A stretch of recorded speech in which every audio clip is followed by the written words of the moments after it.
1637 সালের এক শীতকাল পুরা পৃথিবী খুব অদ্ভুত একটা ঘটনা দেখে। একটা টিউলিপ ফুল, মাত্র একটা টিউলিপ ফুলের দাম এমন হয়ে যায় যে ওই টিউলিপ ফুলের দামের সমপরিমাণ টাকা দিয়ে একটা বাড়ি কিনে ফেলা পর্যন্ত যাচ্ছে। ব্যবসায়ীরা, চাকরিজীবীরা তাদের যা কিছু ছিল সব কিছু বিক্রি করে টিউলিপের পিছনে ছোটা শুরু করে। এই জিনিস কিছুদিন হয় এবং তারপরে ঠিক যেভাবে হঠাৎ করে টিউলিপের দাম বাড়া শুরু হয়েছিল ঠিক একইভাবে টিউলিপের দাম হঠাৎ করে কমা শুরু হয়। টিউলিপ ফুলের চাহিদা একদম শূন্যে নেমে আসে এবং যারা সহায় সম্পত্তি সব বিক্রি করে টিউলিপ ফুল কিনেছিল তারা একদম পথে বসে যায়। কিন্তু এই জিনিস আসলে কিভাবে হয়? একটা সাধারণ ফুল কিভাবে এতই বা দাম বাড়িয়ে ফেলে নিজের, আবার এই সাধারণ একটা ফুলের দাম কিভাবে আবার এতই বা কমে যায়? আজকে আমি আপনাদের পৃথিবীর প্রথম ফাইন্যান্সিয়াল বাবলের কথা বলবো। গল্পটা ভয়ঙ্কর রকম ইন্টারেস্টিং এবং শুধু ইন্টারেস্টিং না, এই গল্পটা থেকে আপনারা ফাইন্যান্সেরও অনেক কিছু শিখতে পারবেন। চলেন শুরু করা যাক। 1500 সালের আশপাশে ডাচ ইকোনমিটা ছিল পৃথিবীর সবচেয়ে স্ট্রং ইকোনমিগুলোর একটা। আপনারা হয়তো জানেন না যে 1500 সালের আশপাশের যে সময়টার কথা আমি বলছি, এই সময়ে পুরো ইউরোপের সবচেয়ে ধনী জায়গা ছিল ডাচ বা নেদারল্যান্ডস।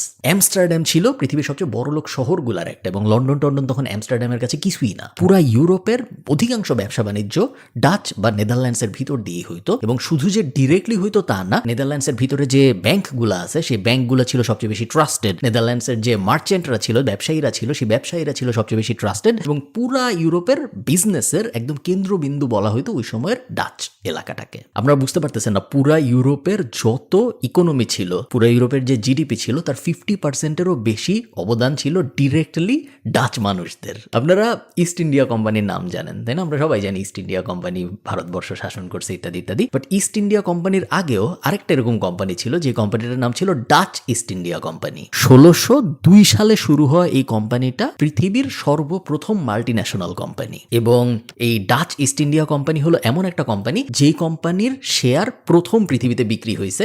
এর আগে পৃথিবীতে কোনো কোম্পানির শেয়ার বিক্রি হয় নাই। এখন এই কাহিনী আমি আপনাদের কেন বলতেছি টিউলিপের গল্পের মধ্যে? এই কাহিনী আপনাদের আমি এই জন্যই বলতেছি কারণ আমাদের এই গল্প বোঝার জন্য ওই সময়ে নেদারল্যান্ডসের ইকোনমি এবং ওই সময়ে নেদারল্যান্ডসের মানুষের ফাইন্যান্সিয়াল লিটারেসি কেমন ছিল এটা বোঝাটা খুব জরুরি। ওই সময়ে যারা বড় লোক ছিল তারা বিনোদনের জন্য, ফাইন্যান্সিয়াল জগতের বিনোদনের জন্য শুধুমাত্র একটা কাজই করতো, সেটা হলো বেটিং করা। ঘোড়ার দৌড় হচ্ছে, বেটিং করো। কুকুরের দৌড় হচ্ছে, গ্রেহাউন্ডের, বেটিং করো। অন্যান্য কোনো খেলা হচ্ছে, স্পোর্টস হচ্ছে কোনো একটা, বেটিং করো। বেটিং এর বাদে ইনভেস্টমেন্ট বলে যে একটা জিনিস হইতে পারে এটা পুরো পৃথিবীর মানুষ ওই সময় জানতো না। শুধুমাত্র একটা জাতি, একটা অঞ্চল, একটা শহরই জানতো, সেটা ছিল এই ডাচ অঞ্চলটা। দেখেন, আমরা জানি যে একটা ইকোনমিতে মানুষের হাতে যখন লিকুইড ক্যাপিটাল বাড়ে, আপনার হাতে যখন এমন টাকা বাড়বে যেই টাকা ইমিডিয়েটলি আপনার লাগতেছে না, তখন ওই ইকোনমিতে কয়েকটা ঘটনা একদম নিশ্চিতভাবে ঘটে। আপনারা অনেকে হয়তো ব্যবসার বিভিন্ন জায়গায় এগুলো পড়েছেন, বাট তারপরে আমি বলি কারণ ব্যবসার যারা পড়েছেন তারা ছাড়াও অনেকে তো আমার ভিডিও দেখেন। প্রথম যে জিনিসটা হয় সেটা হলো ওই অঞ্চলটার, ওই ইকোনমিতে মানুষের পেট পালার প্রবণতা বাড়ে। সো গরিব যেসব অঞ্চল আছে, যেসব অঞ্চলের মানুষের আয় রোজগার খুব সীমিত, তারা কুকুর পালার মতো বিলাসিতা, বিড়াল পালার মতো বিলাসিতা, বিড়ালের জন্য খেলনা কেনা, খাবার কেনা, কুকুরের জন্য এই করা সেই করা, এগুলা করে না। এগুলো সব তখনই মানুষ করতে পারে যখন তাদের ইকোনমিক স্ট্যাবিলিটিটা একটা পর্যায়ের উপরে ওঠে। সো এটা একটা। আরেকটা জিনিস হয় যখনই একটা ইকোনমি ওই থ্রেশহোল্ডটার উপরে ওঠে, সেটা হলো ওই ইকোনমির মানুষের এক্সট্রাভাগান্ট জিনিসপত্র, ওই মানুষের এক্সোটিক জিনিসপত্রের প্রতি আগ্রহ বাড়া শুরু হয়। এবং ডাচ মার্কেটেও এক্স্যাক্টলি এই জিনিসটা হয়। ডাচ মার্কেটটা যখন আস্তে আস্তে বড়লোক হওয়া শুরু হয় ওই সময়, তখন ডাচ মার্কেটে যে মানুষজন ছিল, নেদারল্যান্ডসের যে সাধারণ জনগণ ছিল, তাদের মধ্যে সেম প্রবণতা দেখা যায়। তারা অ্যানিম্যাল পালা বাড়ায় দেয়, তারা তাদের আরাম আয়েশের জন্য বিভিন্ন জিনিসপত্র করা শুরু করে এবং সবচেয়ে বেশি যে ব্যাপারটা, তাদের রেয়ার জিনিসের প্রতি আকর্ষণ অনেক বেশি বেড়ে যায়। তো যা হওয়ার তাই হবে। চায়নার থেকে সিল্ক এনে ব্যবসায়ীরা বিক্রি করা শুরু করে নেদারল্যান্ডসে এবং নেদারল্যান্ডসের মানুষ পাগলের মতো কিনে, কারণ চায়নার সিল্ক তো বেশ রেয়ার। ইন্দোনেশিয়া থেকে স্পাইস বিক্রি করা শুরু হয় জাহাজে করে, ইম্পোর্ট করে করে, এবং মানুষ পাগলের মতো কিনে, কারণ ইন্দোনেশিয়ার স্পাইস এটা তো ইউরোপে পাওয়া যায় না, বিশাল রেয়ার একটা জিনিস। তো আমরা অবশ্যই কিনবো, আমাদের হাতে টাকা আছে, আমরা কিনবো না কেন, তাই না? এমন একটা কালচার চলে আসে ওই সময় নেদারল্যান্ডসে যে একজন মানুষ আরেকজন মানুষকে যদি দেখতো সে ইউরোপিয়ান কোনো কিছু পইরা আছে, বা সেই ইউরোপিয়ান, তার বাসায় গেলে দেখা যেত যে ইউরোপিয়ান জিনিসপত্র দিয়ে সাজানো, তাহলে তাকে একদম নিচু জাত হিসেবে মনে করা হইতো এবং ধারণা করা হইতো যারা এলিট ক্লাস, যারা আপার মিডল ক্লাস, যারা সমাজে প্রসিদ্ধ, তারা সবসময় এক্সোটিক জিনিসপত্র ব্যবহার করে, তারা সবসময় রেয়ার জিনিসপত্র ব্যবহার করে। নর্মাল এভরিডে জিনিসপত্র যেগুলো আশপাশে সবার কাছেই আছে, ওগুলা কেউ তখন তারা ইউজ করতে চায় না। আচ্ছা, আমরা এখন টিউলিপের কাহিনীতে আসি, কারণ গল্পটা তো আসলে টিউলিপ ফুলটাকে নিয়ে, তাই না? টিউলিপ ফুলটা কিন্তু নেদারল্যান্ডের ফুল না। নেদারল্যান্ড তো একটা ঠান্ডা জায়গা, ওখানে টিউলিপ ফুল হওয়ার কথাও না। টিউলিপ ফুলটা মেইনলি হয় হলো পারস্যতে, পার্সিয়া, যেটা আজকের দিনে ইরান। আপনারা অনেকেই হয়তো জানেন, যারা ওই সুলতান সুলেমান টাইপ জিনিসপত্র দেখছেন তারা হয়তো বুঝবেন যে অটোমান সাম্রাজ্যে রাজাদের টিউলিপ খুব পছন্দের একটা জিনিস ছিল এবং অটোমান সাম্রাজ্যের অনেক রাজা আছে যারা প্রাসাদ বানাইছে, প্রাসাদের সামনে যখন তারা বাগান বানাইছে ওই বাগান তারা টিউলিপ ফুল দিয়ে ভরায় ফেলছে, এত পছন্দ ছিল তাদের। 1500 সালের শেষের দিকে নেদারল্যান্ডসে একজন বোটানি এক্সপার্ট ছিল এবং এই বোটানি এক্সপার্টের এক বন্ধু ছিল যার ওই জায়গায় ওই যে পারস্য, ইরান ওই অঞ্চলে কিছু কানেকশনস ছিল এবং এই বোটানির লোকটাকে সে একটা গিফট দেওয়ার কথা ভাবে এবং মনে হয় যে কি গিফট দিব ওর মাথায় আসে যে ওই পারস্যতে তো একটা খুব সুন্দর ফুল ফুটে টিউলিপ, ওই টিউলিপের কিছু চারা যদি আমি এনে এই বোটানির লোকটাকে দিতে পারি, ওর যেহেতু এই ফিল্ডে কাজকর্ম করে ওর ভালো লাগবে, আবার একটা সুন্দর গিফট হয়ে যাবে। তো সে এটা গিফট হিসেবে দেয় এবং এই বোটানির এক্সপার্টটা ওই টিউলিপ ফুল গিফট হিসেবে পায়। এটাই ছিল নেদারল্যান্ডসে ফার্স্ট টিউলিপ ফুলের আগমন। লেইডেন ইউনিভার্সিটি বলে একটা ইউনিভার্সিটি আছে, এই ইউনিভার্সিটির সামনে একটা জায়গা ছিল, ওই জায়গায় এই যে বোটানির লোকটা পাইলো ফুলের চারাগুলা, উনি এই চারাগুলো ওই ইউনিভার্সিটির সামনের ওই খোলা জায়গাটায় লাগায়। আস্তে আস্তে নেদারল্যান্ডসে টিউলিপ ফোটা শুরু করে। আচ্ছা, নেদারল্যান্ডসে তখন যেরকম ফুল ফুটতো টিউলিপ ছিল পুরোপুরি অন্যরকম এবং টিউলিপের 3টা খুব ইম্পর্টেন্ট ক্রাইটেরিয়া ছিল, যে ক্রাইটেরিয়াগুলো আপনাদের বোঝা জরুরি কারণ পরবর্তীতে আর একটু রেলেভেন্ট হবে এই ব্যাপারগুলো। এই 3টা ক্রাইটেরিয়া টিউলিপের ছিল যেটা আর কারো ছিল না। 1 নম্বর ক্রাইটেরিয়া, টিউলিপ খুবই কালারফুল। ওই সময় নেদারল্যান্ডে যে ফুল টুল পাওয়া যায় তো ওগুলা এত কালারফুল ফুল, এত ভাইব্রেন্ট ফুল ছিল না ওই সব। সেকেন্ড, টিউলিপের টেক্সচার অন্যরকম। টিউলিপের পাতা যদি আপনি ধরেন আপনি দেখবেন একটা প্রিমিয়াম ফিল আসে, যেটা অনেক সময় বিভিন্ন কাপড় ধরলে আসে, যেটা সাধারণত বেশিরভাগ ফুলের ক্ষেত্রেই দেখা যায় না। এবং থার্ড, খুবই ইম্পর্টেন্ট একটা ব্যাপার, টিউলিপ একটা সিজনাল ফুল। চাইলেই বছরের যখন খুশি টিউলিপ খুঁজে আনা যায় না, টিউলিপ একটা নির্দিষ্ট সিজনেই হয় এবং ওই সিজনের আশপাশে যদি আপনি টিউলিপ ফুল পাওয়ার চেষ্টা করেন তাইলেই আপনি একমাত্র টিউলিপ পাবেন, এছাড়া আপনি পাবেন না। সেটা রেয়ারিটি ফ্যাক্টর আছে টিউলিপের ভিতরে। তো প্রথমে কিছু ডাচ মানুষজন এই ফুল বাসায় নিয়ে আসে। ডাচ মানুষজন কিছু বাসায় নিয়ে আসার পরে আরেকটু বড় লোক যারা, তাদেরও এটা পছন্দ হয় এবং তারাও এগুলা কিনে বাসায় নিয়ে আসে। এরপরে আলট্রা ওয়েলদি শ্রেণী যারা ডাচ ওই সময়ের, তারা টিউলিপ ফুল খুবই পছন্দ করে ফেলে এবং তারাও টিউলিপ ফুল বাসায় আনা শুরু করে। এর মধ্যে একটা মজার ঘটনা ঘটে। টিউলিপ ব্রেকিং ভাইরাস বলে একটা রোগ আছে যেটা টিউলিপ ফুল গাছে হয় এবং টিউলিপ ব্রেকিং ভাইরাস নাম শুনে আপনারা বুঝতে পারতেছেন টিউলিপকে ব্রেক করে ফেলে এই ভাইরাসটা। তো এই রোগটা যখন টিউলিপের হয় তখন পাতাগুলোর কালার পুরো বদলায় যায়, অন্যরকম হয়ে যায় পাতা। এবং এটা আরো রেয়ার, যেহেতু সব টিউলিপ তো দেখতে একরকম, কিন্তু কিছু টিউলিপের মধ্যে এই ভাইরাসটা যাওয়ার কারণে ওরা দেখতে পুরো অন্যরকম। আমরা কি জানি, যা রেয়ার তা যদি মানুষের আগে থেকে পছন্দ হয়ে থাকে, রেয়ার হওয়ার পরে ওই জিনিস তাদের আরো পছন্দ হবে এবং এই ভাইরাসযুক্ত ফুলগুলার ডিমান্ড আরো বেড়ে যায় ওই সময় সমাজের ভিতরে। জাস্ট 60 বছরের মধ্যে নেদারল্যান্ডে টিউলিপ আর ফুল থাকে না, টিউলিপ হয়ে যায় ল্যাম্বরগিনি।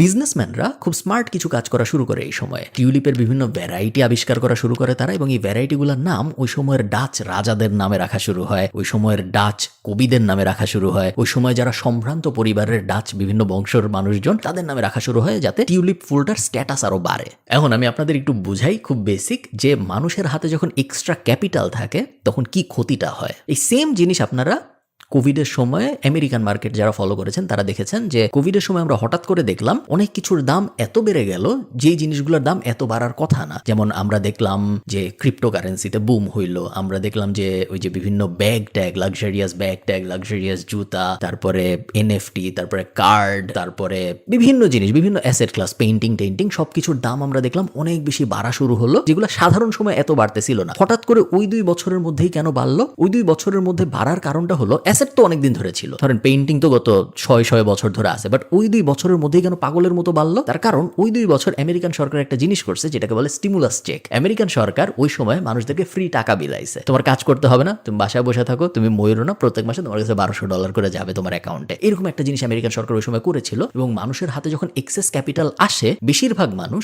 80%-এর অধিক মানুষ পুরোটা সঞ্চয় করে না এবং তাদের যেহেতু জীবনে আর তেমন কিছু লাগতো না ওই সময়, ইমিডিয়েট কোনো নিডও নাই, কারণ তার তো টিভি, টেলিভিশন, কম্পিউটার সব আছে, তাদের সঞ্চয় 80%-এর মানে বেশি মানুষ করবে না। তো কি করবে তারা? তাদের ইমিডিয়েটলি লাগে না কিন্তু লাক্সারিয়াস এমন জিনিসে তারা ওই টাকা খরচ করে ফেলে।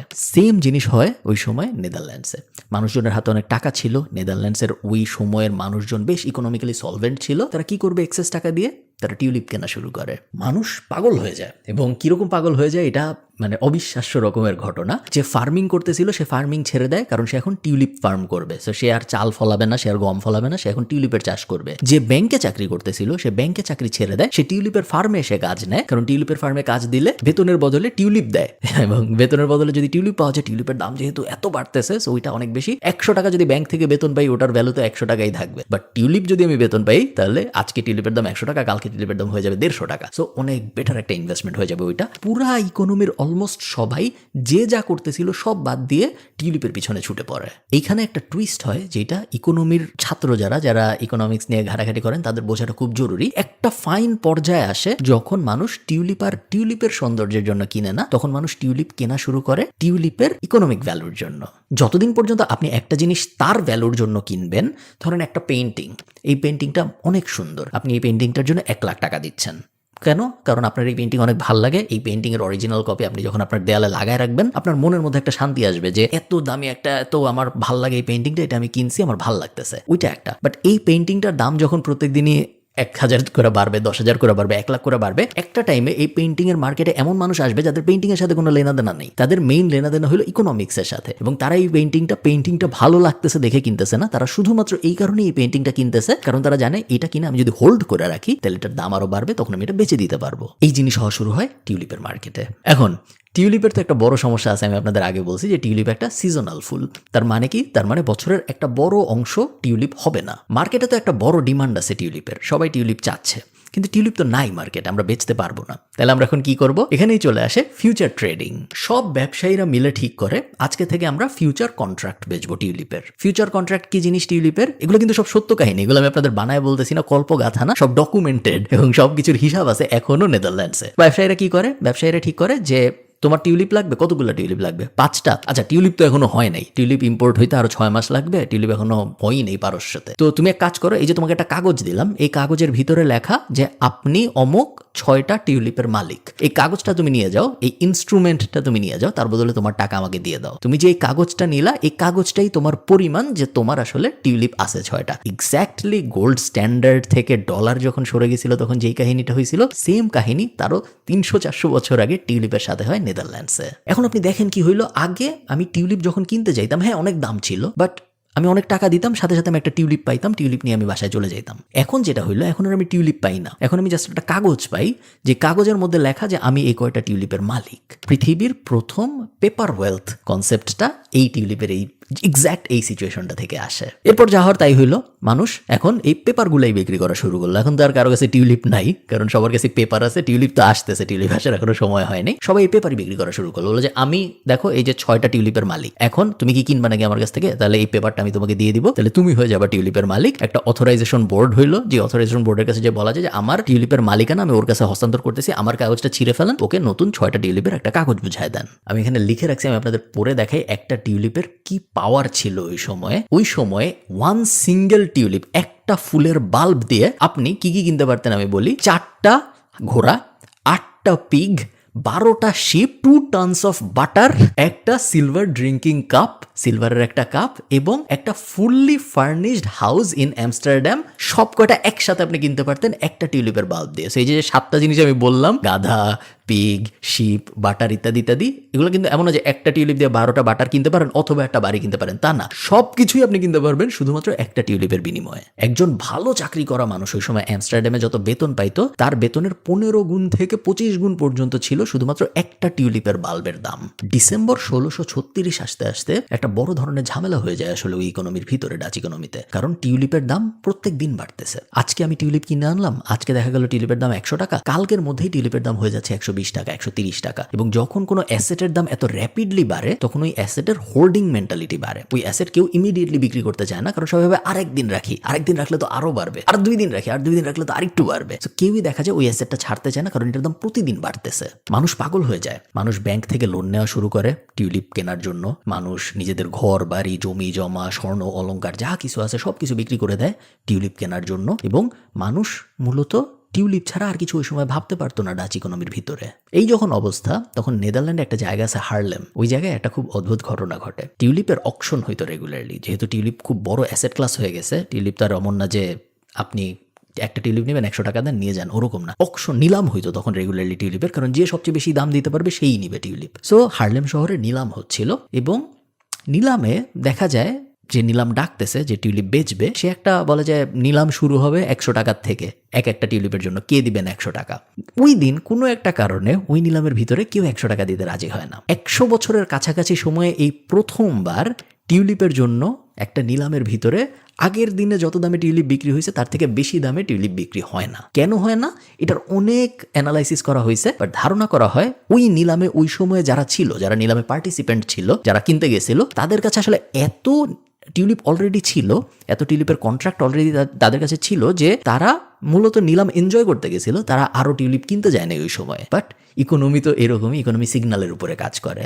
অলমোস্ট ইনস্ট্যান্টলি 48 ঘন্টার মধ্যে পুরো টিউলিপ মার্কেট ক্র্যাশ করে। সবাই জেনে যায় যে হার্লেমে তো টিউলিপের ভিড় হইছে, ওই নিলামে কেউ আসলে টিউলিপ কিনতেই চায় নাই। খবর ছড়ানো শুরু করে, উড়া খবর ছড়ানো শুরু করে, ভুয়া খবর ছড়ানো শুরু করে, এবং সবাই পাগলের মতো নিজেদের টিউলিপ বেচার শুরু করে। কারণ সবাই জানে যে আমার কাছে এত টিউলিপের কন্ট্রাক্ট আছে, আমার কাছে এত টিউলিপ আছে যে আমি যদি বেচতে না পারি তাহলে আমি সর্বশান্ত হয়ে যাবো এবং আমার বাকিদের আগে বেচতে হবে। এক্স্যাক্টলি যখন একটা স্টক ক্র্যাশ করে, এক্স্যাক্টলি যখন একটা ক্রিপ্টো ক্র্যাশ করে, এক্স্যাক্টলি যখন আমরা শুনি একটা ব্যাংক দেউলিয়া হয়ে যাবে, সবাই যেরকম একসাথে যায় টাকা উঠাইতে হবে ব্যাংক থেকে, সেম কাহিনী হয় টিউলিপ মার্কেটের সাথে।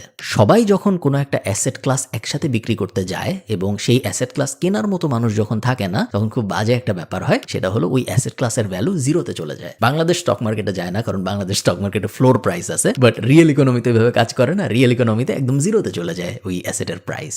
হাজার হাজার মানুষ মাত্র 48 ঘন্টার মধ্যে নেদারল্যান্ডসে পথের ফকির হয়ে যায়। এখন আপনি দেখেন সমস্যাগুলা কি কি হয় ইকোনমিতে। বিশাল বিশাল সমস্যা দেখা দেয়। এক নম্বর সমস্যা হলো অনেক ব্যবসায়ী ছিল যারা ফিউচার ট্রেডিং এ টিউলিপ নিছিল। সো তারা বলছিল যে ভাই আপনি আমাকে 100 টিউলিপ দেন, আমি আপনাকে এই 100 টিউলিপ বেচে যে টাকা হবে ওখান থেকে আপনার ওই 100 টিউলিপের টাকা দিব। এটাই তো ফিউচার ট্রেডিং। সে ওই 100 টিউলিপ বেচতেই পারে না, বাট সে তো এখানে প্রমিস করছে যে 100 টিউলিপ বেচবো যখন, তখন আপনাকে এত টাকা দিব। সে ওইটা আর দিতে পারে না, ইমিডিয়েট দেউলিয়া হয়ে যায়। সেকেন্ড ক্যাটাগরির ঝামেলা, অনেক মানুষ ব্যাংক থেকে লোন নিছিল, আমি যেটা বললাম, তারা বাড়ি মর্টগেজ রাখছে, গাড়ি তো ছিল না ওই সময়, ঘোড়াটোরা মর্টগেজ রাখছে, মর্টগেজ রেখে তারা টিউলিপ কিনছে। এখন টিউলিপ বেচার তো আর কেউ নাই, কেউ তো কিনতে চাচ্ছে না। সো কি করবে? ব্যাংক এসে বলে যে আমরাও তো তোমার টিউলিপ নিব না, আমার টিউলিপ নিয়ে কোনো লেনদেন নেই, আমি তোমার বাড়ি নিয়ে যাচ্ছি। ইমিডিয়েটলি একটা মিডল ক্লাস মানুষের একটা বিশাল অংশ ব্যাংক্রাফট, দেউলিয়া হয়ে যায়। অনেক মানুষ ছিল, যেটা আমি আপনাদের একটু আগে বললাম, যে তারা তাদের ফার্ম ছিল গরুর, তারা তাদের এই যে চাষবাসের ব্যাপার স্যাপার ছিল, তারা ব্যাংকে চাকরি করতো, সব ছেড়ে দিয়ে সবাই টিউলিপের ভিতরে চলে আসছিল। টিউলিপের ইকোনমি তো শেষ, ওগুলার ভিতরে তো এখন আর যাওয়ার উপায় নেই, কারণ তারা ফার্ম টার্ম বেঁচে দিছে। সেই বড় একটা অংশ যারা বিজনেস করতো, ছোট বিজনেস, তারাও দেউলিয়া হয়ে যায়।